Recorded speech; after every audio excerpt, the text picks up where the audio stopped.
प्रदेश के स्टार्टअप्स को प्रोत्साहित करने के लिए राज्य सरकार प्रदेश के अग्रणी स्टार्टअप, कॉरपोरेट्स और शैक्षणिक संस्थानों के साथ मिलकर के राज्य में विश्व स्तरीय इनक्यूबेटर स्थापित करेगी। इसमें स्टार्टअप्स के लिए अत्याधुनिक सुविधाएं उपलब्ध रहेगी। हरियाणा सरकार की तरफ से बड़ा फैसला।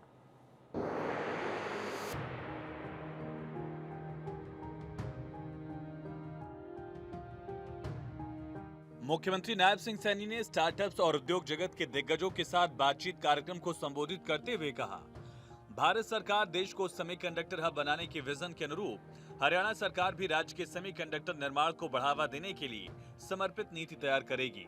इसके अतिरिक्त हमारा जो लक्ष्य है, गुरुग्राम हरियाणा को विश्व की ग्लोबल कैपेबिलिटी सेंटर राजधानी के रूप में विकसित करना है और इसको लेकर के हम काम कर रहे हैं।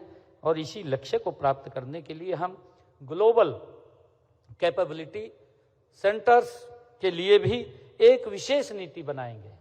मुख्यमंत्री ने ऐलान किया कि राज्य में स्थापित किए जाने वाले विश्व स्तरीय इंक्यूबेटर्स में समर्पित प्लग एंड प्ले कार्यस्थान, बैठक कक्ष, उच्च प्रदर्शन कंप्यूटिंग संस्थान, उभरती प्रौद्योगिकियों में अनुसंधान करने के लिए नवीनतम उपकरणों के साथ समर्पित नवाचार प्रयोगशालाएं, प्रोटोटाइपिंग केंद्र आदि होंगे।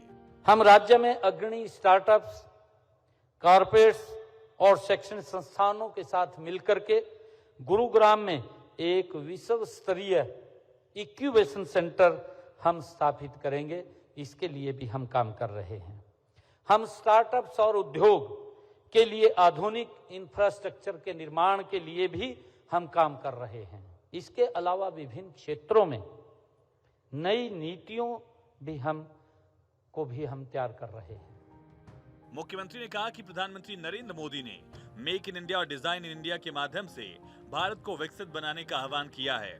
उसी तर्ज पर प्रदेश सरकार ने भी विकसित हरियाणा का लक्ष्य रखा। इसके लिए मुख्यमंत्री ने सभी उद्योगपतियों से मेक इन हरियाणा और डिजाइन इन हरियाणा का आह्वान किया। मुझे खुशी है कि हमने बजट के अंदर इस बात को जोर दिया है।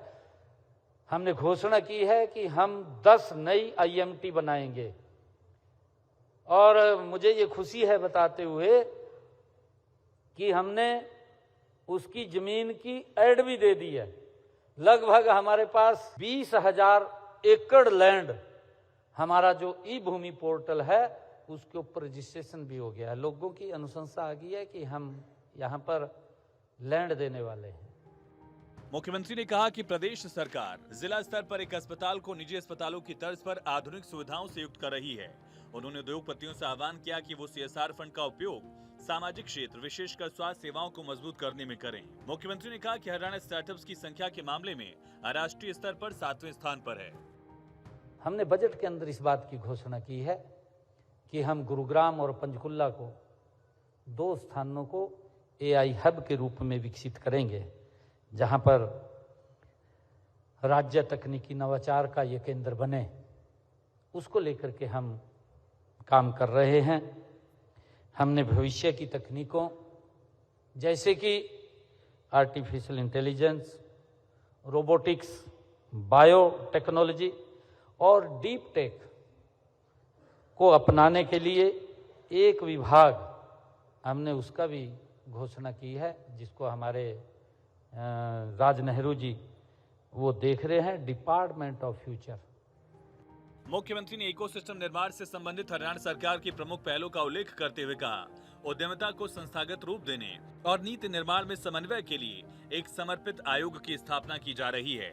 मुझे खुशी है कि हमने राज्य सरकार ने नवाचार को प्रोत्साहित करने के लिए 22 स्टार्टअप को 1 करोड़ 14 लाख रुपए की वित्तीय सहायता भी प्रदान की है, ताकि वो आगे बढ़ सके। ये हमारी सरकार लगातार उसके ऊपर ध्यान कर रही है। और मुझे ये भी खुशी है कि 1 करोड़ रुपए तक के पुरस्कार और माइक्रो फाइनेंस सहायता के साथ राज्य में उद्यमिता को बढ़ावा देने के लिए प्रतियोगिताएं भी आयोजित की जा रही हैं। मुख्यमंत्री ने कहा कि गत दिवसीय GST परिषद की 56वीं बैठक में कई अहम निर्णय लिए गए, जिनमें GST दरों को रैशनलाइज किया गया। आम नागरिक द्वारा प्रयोग की जाने वाली वस्तुओं पर कर दर को हटाया गया है। GST काउंसिल की बैठक में ये निर्णय किए गए हैं, इससे महंगाई के ऊपर भी नियंत्रण लगेगा और आम आदमी को, आम व्यक्ति को, आम जन को भोजन भी उसको पौष्टिक आहार मिलेगा। उसके ऊपर भी जो जीएसटी था उसको जीरो करने का काम किया है।